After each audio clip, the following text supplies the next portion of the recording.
Well, jeepers! You're listening to Smash or Pass. Hey everyone, welcome to another video on the JayBee and Milly channel. Today we are going to be reviewing The Mystery of the Haunted Island. So this is the first one of series 2 of the new Scooby-Doo movies. Now, I guess first of all, apologies that there was no reviews last week.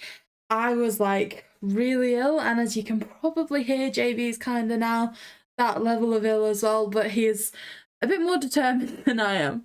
Yeah, well, it is weird. I think maybe I was ill last week as well, but we had, and this will excite people, like a whole week of interviews scheduled that I like powered through, and I think like my willingness to do that has just made me completely crash and burn this week. So anyway, JayBee, you should be really proud of yourself. So I'm going to say we get into this episode as this is the third one where Scooby-Doo meets the Harlem Globetrotters. Hey. So I really enjoyed the first Harlem Globetrotters episode. Second one, bit meh, but at the news that this was the Harlem Globetrotters, I was still excited. Yeah, I was a bit confused about why there was a repeat of guests, because it's like, I mean, I assume between seasons they had a bit of time off to maybe record, to hire people, maybe to like brush up on the writing. So I would have expected them to just have done fresh new guests for a new season, but it's good to, I guess, kick it off with a bit of familiarity. Maybe that's what they were going for. And maybe the Globetrotters episodes were really popular, so that they thought, oh yeah, we'll do that again. So I don't know. Yeah, I guess you could look at it as one of two ways. Either it's everybody loves them, let's bring them back and build hype around episode 1. Or kind of on the more negative side, the new series, old concepts. Yeah. Kind of conflicting. Anyway, getting into the episode. So the gang are going to Picnic Island, which sounds like Shaggy and Scooby's dream. And ultimately, it gives me kind of Cloudy with a Chance of Meatball vibes. Like, I'm expecting them to go there and it's made out of food. What if they didn't pick Nick Island? Would they go to Pilates Island instead? Well, no, I guess if they didn't pick Nick Island, they'd end up going to Haunted Island, which is where they do. So I guess by way of plot summary, the gang, like we say, are on the way to Picnic Island, and on the way run into the Harlem Globetrotters, who are going to go with them. Now, ultimately, as always, there is a slight spanner to the plan when they miss the boat, but they end up on the wrong ship, which takes them to Haunted Island, where they're kind of stuck in this haunted house overnight. And ultimately, I'm kind of a fan of how this one's resolved, but we'll go through it step by step and review that in time. Yeah. Okay, great. So, like we said, the gang are on their way to Picnic Island now. Scooby's eaten all the picnic, which I think is kind of standard for him, no? It's fun, like, it's just a classic. Here's the thing. I think that they've upped, like, for all we get the same type of thing, like the Scooby gang are going on, something's wrong with the mystery machine, they stop somewhere. That's very new Scooby-Doo movies. But I think in terms of the gags and the writing, maybe they've gone back to more Where Are You, which, you know what I mean, in hindsight, I got a bit sick of, as bad as that is to say, but I don't know, it's welcome that they've almost, I guess, found a way to change it up in that they've got the format of the new Scooby-Doo movies, but with maybe a bit more of the heart and comedy of the original show. I don't know. I can certainly see this one being I was more entertained by this episode than I was series 1, I think. But again, speaking of things that were repeating itself, the mystery machine breaks down because it's out of gas. So we have the problem with the mystery machine, which is when they meet the guest, which is the Harlem Globetrotters. So to that end, still quite formulaic in that there has to be a car problem for people to meet each other. Yeah.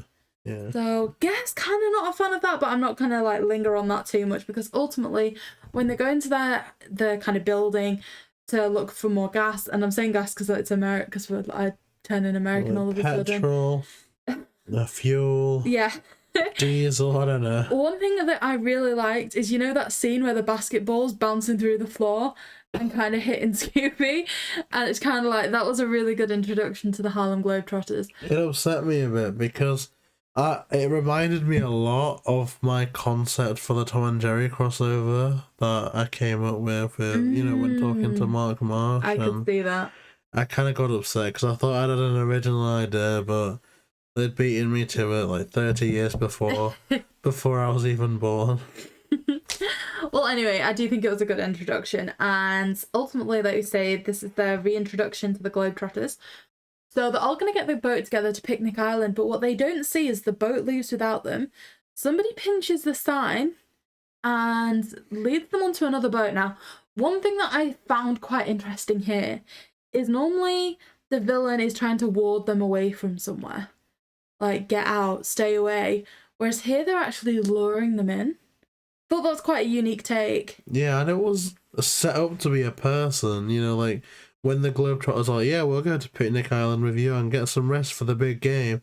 It's a set of evil, I guess humanoid looking eyes. You expect that at that point it's going, ha, you'll see. And I can do the evil voice easier now. That's one of the upsides. You'll see. So it's set up to be some human is planning something a bit dodgy, not a spectre's gonna come floating by and do an evil laugh. So different. Well, what's interesting though is that it actually progresses to be quite the opposite. It's all spooks and spectres, but we'll get onto that. First, there is the kind of ghost ship that takes them there. Ooh. So it's kind of interesting just to see dynamics pan out here. You know, like the Harlem Globetrotters, one of them tries to captain the boat and that kind of thing. And I believe, is this the scene where you noticed your Daphne thing? I'm going to give you a few seconds. No, I think it was before. I'm too ill to dwell on it. You're too ill to simp. But if you notice a particular segment of this, I think it must be an animation error, but yeah. It's not an animation error because you can see the detail. Oh, yeah, that's true, actually, yeah. Yeah, they did add in detail. So you get to see up Daphne's... Is it a dress or a skirt? I guess it's a dress at this point. You get to see up Daphne's dress in all of its Daphne-ness. So yeah. Okay, that's JayBee having his simping moment. I'm actually happy that we did this while you were ill, because I'm going to say you not ill would have simped for a good 5 minutes there. No. Alright. Like, it's animated Daphne, isn't it? And it's classic Daphne. I don't know how old that they were intended to be. And definitely there will be no simping for anything when we review a pup named Scooby-Doo. Okay, so back to this episode. They arrive at the haunted island. Now, upon their arrival, there's that really kind of almost giving me Addams Family vibes, you know, where it's just a hand and a telescope. The Addams Family. Do you know what I mean though, with the hand? Oh, yeah. And it's almost like they have eyes and hands by that, how they hold things and stuff. I don't know, it just gave me that vibe very strong. Yeah, like the hand. It reminded me of something else that I can't remember. But I don't know. It's freaky. And again, I can't help but think about the stupid comment I made last time. That every time it's the Globetrotters, they need to cut back on the villains. Like, we've had 2 not coloured in villains, and now we've just got arms and feet. Or hands and feet. We don't even get the arms until the last minute. So but there were just so many of the Globetrotters. It must have been expensive. Anyway, proceeding on. I like how the Globetrotters knock on the door with the basketball as well. I think on our second episode of the Globetrotters, we said that they didn't incorporate enough basketball references. But I think here we're kind of seeing them throughout, and that's something that I think is done really well. Yeah. I like the Globetrotters. Are they still... I think they're still playing. Not the same players, I guess, but... It'd be interesting to try and interview someone from the Globetrotters that, like, was involved in this. Because you'd imagine there would be a manager or a PR person that arranged all this. Maybe they're dead, I don't know. But it's whatever it is, they're not doing Warner Brothers this many favours anymore. Why not? Just because I don't feel like Guess Who is as good as the new Scooby-Doo movies. From what I've seen, it isn't, but at the same time... Don't simp for Ricky Gervais. No, just... I think the more we're going through these in chronological order, the more my own sensibilities are weighing down on me. So I always used to make fun of Generation TikTok. Like, you know, my brother, for example, making fun of him, like, oh... You know, you're not putting respect on classic Doctor Who's name. It's amazing. You just don't like it because some of it's in black and white and some of it's like, you know what I mean? Because I grew up on, like, you know, the DVD files. So Doctor Who from the 60s and black and white Doctor Who, I understood it and I was used to it. And I'd always go, oh, the kids nowadays just don't get it. And I think that's me. I think the more we dive into classic Scooby, I'm kind of like, oh, I just want some modern animation to look at for 5 minutes, and maybe then I can go back to almost. I think we should have done 3 episodes of the show for 1 week, and then a movie another week. I don't know. It is dragging me down a little bit, but I think because I'm old. Yeah, I think it's quite continuous. Do you know what I mean? The movies, if you didn't like one, there was a different one next week. Whereas this one, it's like, you don't like a series, you persist in for a few weeks.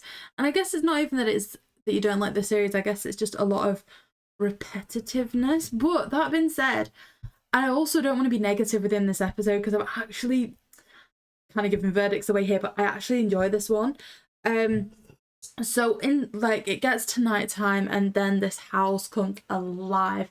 There's kind of villains all over the place. There's this stunning animation where the drape over Shaggy and Scooby's bed transforms into a phantom. There's just a few things that I really enjoy here.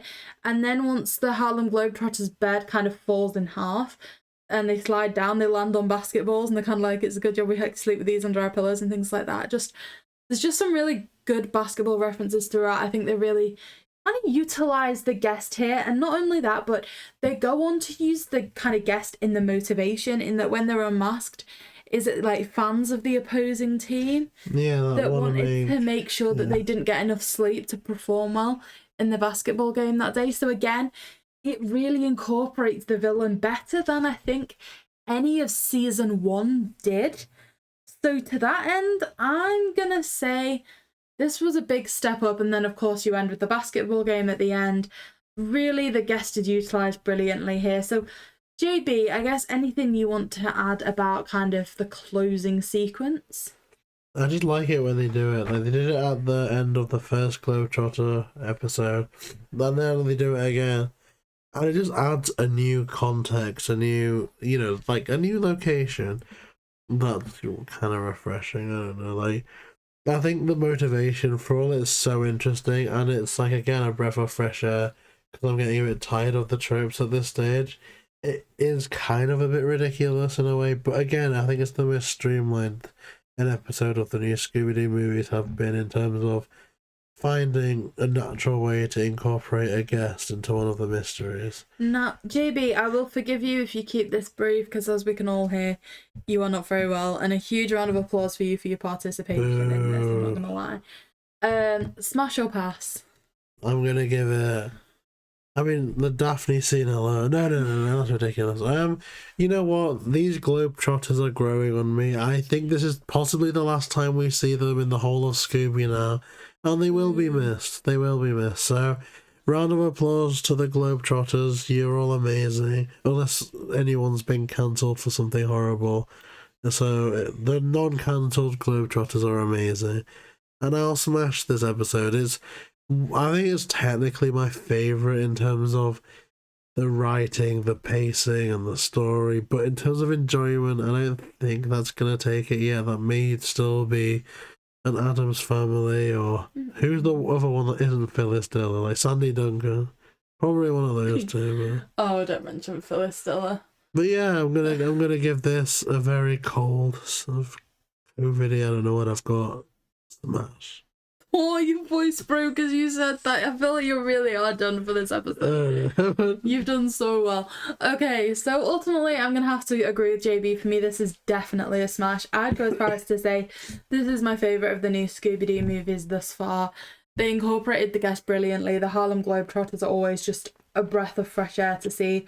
I think they've certainly been my favourite guests throughout the kind of crossover new movies kind of era, and so I was certainly happy to see them back, and it in no way disappointed. So this was a unanimous smash for this episode.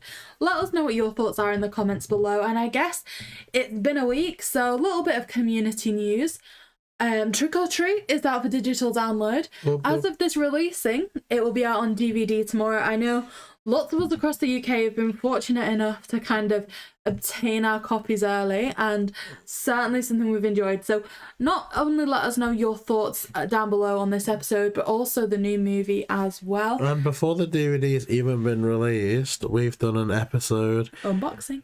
and an interview with someone who worked on Trick or Treat Scooby-Doo. So before Warner's have even made their discs and their DVDs, we've got an interview out. So they should hire us at some point, you know what I mean? So, And JayBee can kill me for saying this, but oh no. we also have something recorded. Oh, we got it recorded. Lots in the pipeline.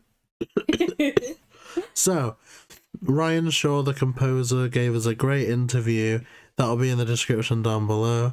There's also a petition to release the soundtrack for Trick or Treat Scooby-Doo with the chance of people here actually being able to name some of the tracks and be a part of Scooby history. That'll be absolutely incredible, so please do make sure to sign that. And Millie, you can say all the other words now because I'm pooped.